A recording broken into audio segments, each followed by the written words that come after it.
पूरा पंडाल जैसे एक और पश्चिम साइड में बैठाल जा रहा है।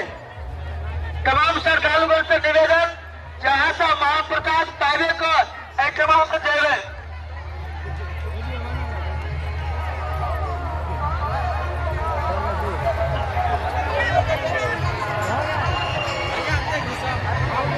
विवाह कुमारी दोबियाई आ देखे चेटमा मोटर जो